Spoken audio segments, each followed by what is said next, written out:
Selamat datang di channel Pemuja Malam. Jangan lupa like, share, and subscribe ya. Terima kasih.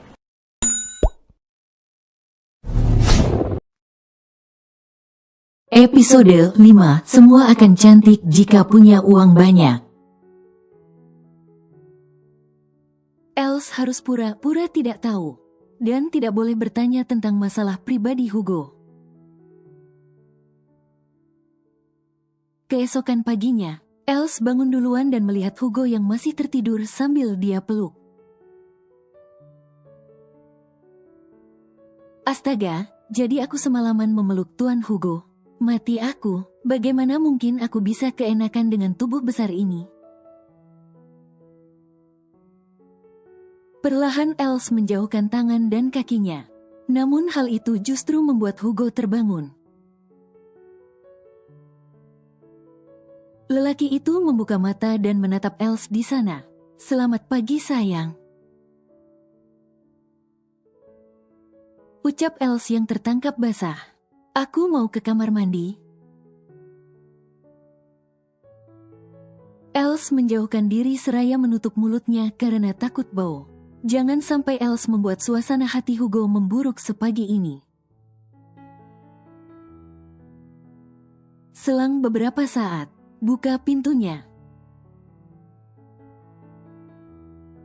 Pinta Hugo seraya menggedor pintu kamar mandi yang dikunci. Els merasa kebingungan di dalam tapi akhirnya tetap membuka pintu. "Silahkan." Els ingin keluar tapi Hugo menahan langkah kakinya. "Tetaplah di dalam." Hugo tidak akan membiarkan perempuan itu pergi. Apa yang akan Tuan Hugo lakukan di kamar mandi denganku?" Els hanya bisa menjerit dalam hatinya. Perempuan itu berusaha tenang, karena memang Hugo tidak melakukan hal lebih padanya. Hanya saja Hugo merapatkan tubuh Els ke dinding kamar mandi, dan kembali memberikan mahakaryanya. Kali ini lebih banyak dari kemarin. Hugo sengaja melakukannya. Sekaligus peringatan bagi Lowell untuk tidak mendekati sang istri. Di meja makan, Els rasanya tidak bisa menelan makanan karena malu luar biasa. Nyonya Claudia berdeham dengan keras sebelum berbicara. "Kalau kau terus membuat istrimu seperti itu, saat pesta nanti kelihatan tidak bagus," ucap Nyonya Claudia. Hugo diam saja lalu melirik ke arah Els yang wajahnya memerah. "Kalau begitu, aku akan menahannya sedikit." Els sampai tersedak karena mendengar hal itu. Dia jadi salah tingkah dan merasa tidak enak hati. Pelan-pelan kakak ipar. Lowell memberikan 1 gelas putih untuk Els. "Minumlah. Rupanya kau begitu perhatian pada kakak iparmu," tegur Hugo di sana. "Tentu saja, kita kan sudah jadi satu keluarga," balas Lowell penuh sindiran. Dari tempat duduk lain, Riftan memperhatikan adiknya itu.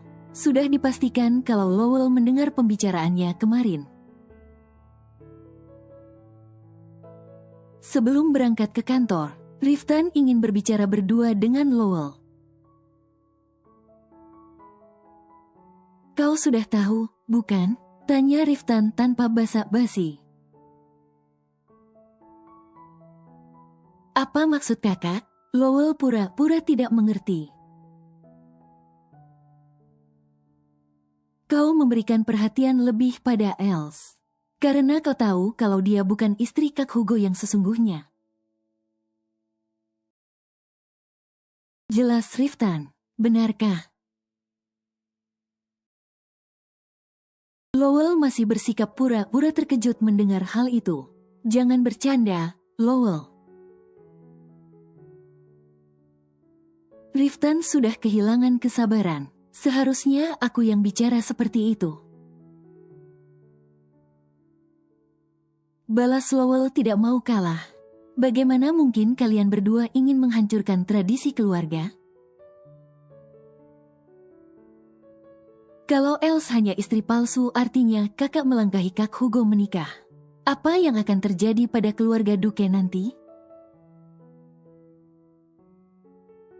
Sekarang Lowell yang melakukan protesnya pada sang kakak. Apa ini semua karena Laura yang hamil? Riftan mengusap wajahnya dengan kasar. Dia sudah kalah telak oleh adiknya sendiri. Maafkan aku, tapi bukankah tradisi itu sudah kuno? Mungkin dari sini kita bisa menghapus tradisi keluarga itu. Jadi kau dan si kembar bisa menikah sesuka hati kalian nanti, sahut Riftan pada akhirnya. Lowell tergelak karena mendengar pernyataan tidak bijak seperti itu. Ini bukan alasan yang tepat. Kuno atau tidaknya, tapi dari dulu tidak ada yang melanggar tradisi ini. Jadi aku tidak bertanggung jawab. Jika terjadi sesuatu pada keluarga Duke nanti, karena tidak mau berdebat lebih panjang lagi. Lowell meninggalkan sang kakak. Di sana Riftan tampak frustasi. Dia tahu kalau sumber masalahnya adalah dirinya. Tapi ini semua tidak akan terjadi kalau Hugo mau menikah dari dulu. Ini semua karena Kak Hugo yang tidak pernah tegas pada Kara. Riftan jadi menyalahkan sang kakak. Hugo sendiri tidak tahu menahu kalau kedua adiknya itu sedang berseteru hebat. Lelaki itu kembali bekerja seperti biasanya. Dia melihat headline berita, di mana Kara yang berhasil meraih penghargaan kelas dunia sebagai balerina, beri undangan pernikahan pada Kara. Perintah Hugo pada sang asisten, Nyonya Claudia mengajak Els untuk melakukan perawatan wajah sebelum pesta, karena perempuan itu penuh dengan bercak merah sekarang. Nyonya Claudia terpaksa memanggil orang salon untuk datang ke mansion keluarga Duke. Seumur hidup Els tidak pernah membayangkan jika akan perawatan kecantikan pribadi seperti ini. Dia merasa seperti seorang putri kerajaan sekarang. Apalagi dari rambut sampai ujung kuku kakinya dirawat dengan sungguh-sungguh. Rambutnya terlihat tidak sehat, jadi beri perawatan terbaik. Dan cat kukunya juga jangan terlalu mencolok. Wajahnya juga harus mulus dan glowing. Nyonya Claudia memberi instruksi. Sementara Els tidak bisa bicara, karena tengah memakai masker sekarang. Dia pikir kalau perawatan hanya membutuhkan waktu 1 atau 2 jam saja. Nyatanya lebih dari itu sampai Els ketiduran. Menantu Anda sangat unik, Nyonya, komentar salah satu orang salon.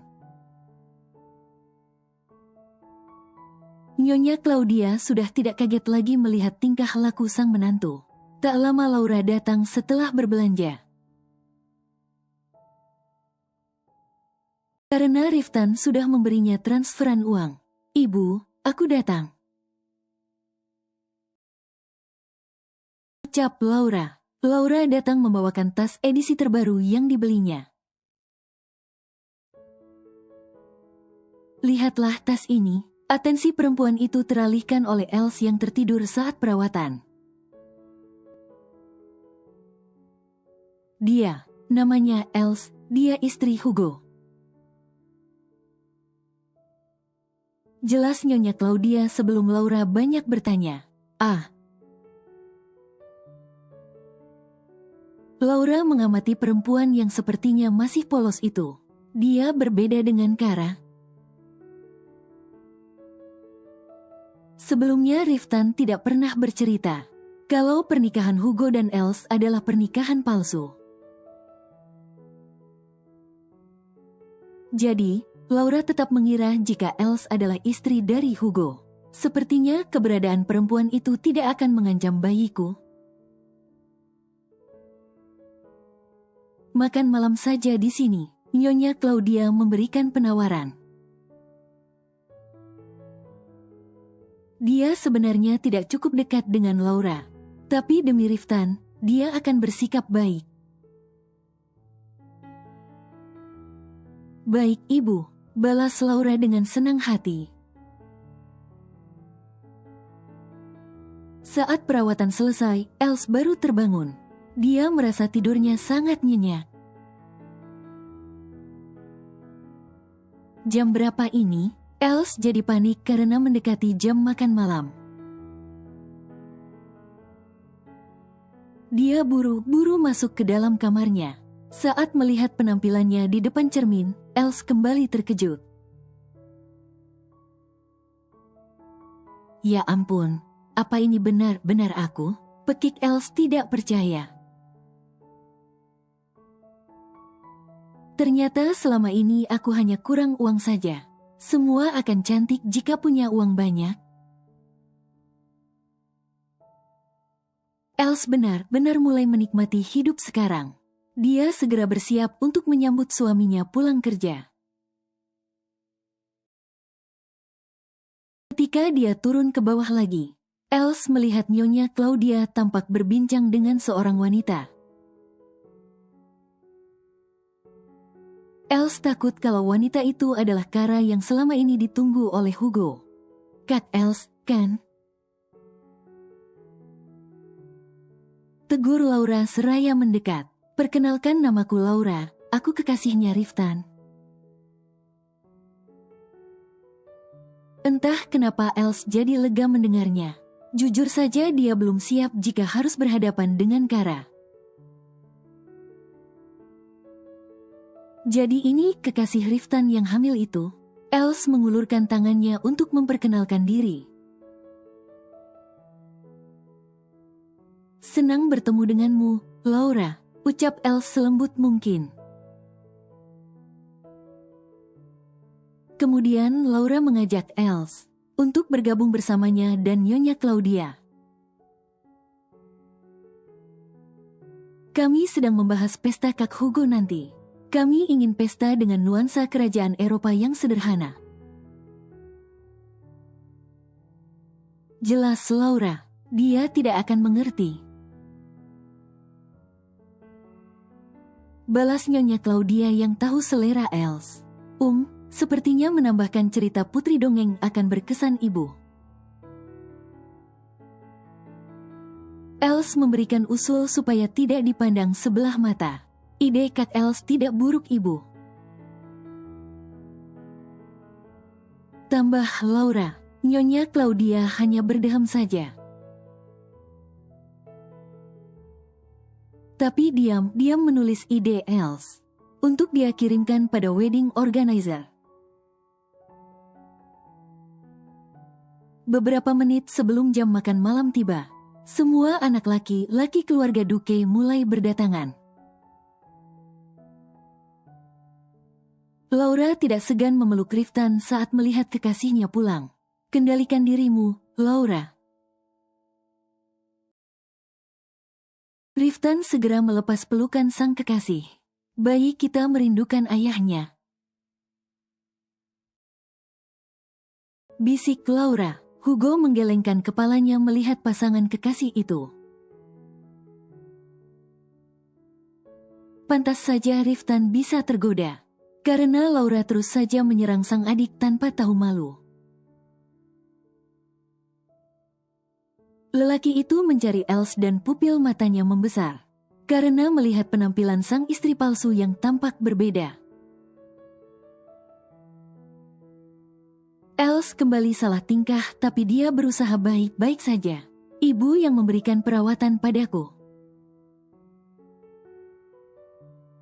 Ucap Els malu-malu. Apa kau suka, sayang?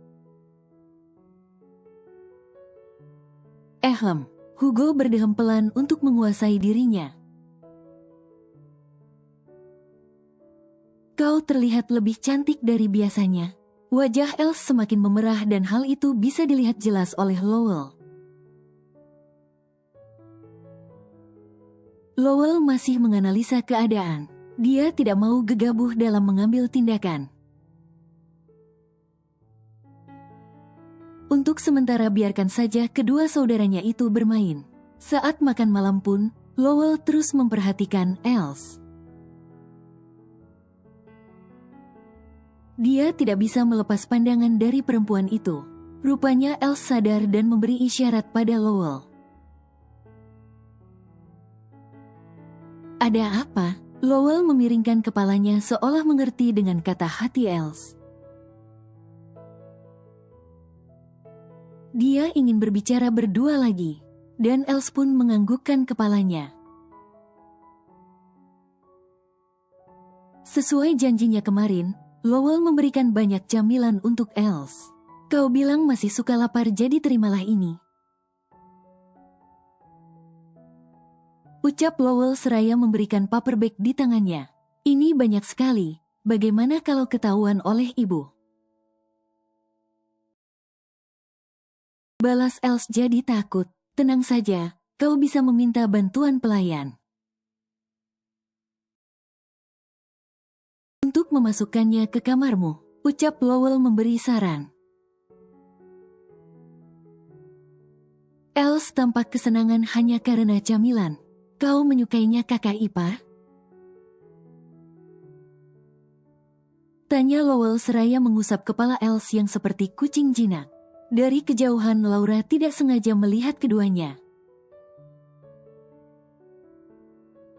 Dia jadi curiga kalau mereka mempunyai hubungan. Aku harus memberitahu Riftan. Batin Laura. Malam itu, Riftan mengantar Laura kembali ke apartemen sang kekasih. Dalam perjalanan Laura mengadu jika melihat Lowell berduaan dengan Els. Sepertinya hubungan mereka begitu dekat. Ungkap Laura, jangan terlalu cepat mengambil kesimpulan. Balas Riftan, dia yang tahu kalau Els hanyalah istri palsu tidak mempermasalahkan hal itu. Tapi, Laura masih tidak mau mengakhiri pembicaraan mereka. Kak Hugo akan mengadakan pesta pernikahan. Jadi jangan berpikiran macam-macam, lebih baik pikirkan hubungan kita. Riftan menyela dengan tegas. Mau tidak mau Laura harus menutup mulutnya. Sebentar lagi dia akan memasuki mansion keluarga Duke. Jadi dia harus bisa pintar-pintar menjaga sikap. Sementara Els sendiri tengah menyusun camilannya di dalam laci nakas. Laci yang sebelumnya kosong sudah terisi penuh oleh camilannya saja. Setidaknya aku tidak akan kelaparan di sini. Batin Els jadi semangat. Tak lama Hugo masuk ke kamar dan melihat Els yang langsung menutup laci nakas. Kau tidak lembur, sayang? Tanya Els basa-basi. Hugo tidak langsung menjawab, karena terus mengamati wajah Els di sana. Dia masih tidak percaya kalau Els ternyata wanita yang manis. Apa ada yang salah? Els jadi kebingungan. Hugo mendekat dan meraih dagu sang istri palsu. Apa kau akan pergi keluar dengan penampilan seperti ini? Tidak tahu, ini kan ibu yang memintaku begini. Jawab Els apa adanya. Jika sebelum setahun ada laki-laki di luar sana yang menyukaimu, apa kau akan membatalkan rencana begitu saja? Tanya Hugo lagi. Pertanyaan yang sangat tidak terduga, yang membuat Els jadi berpikir keras. Memang aku boleh melakukannya?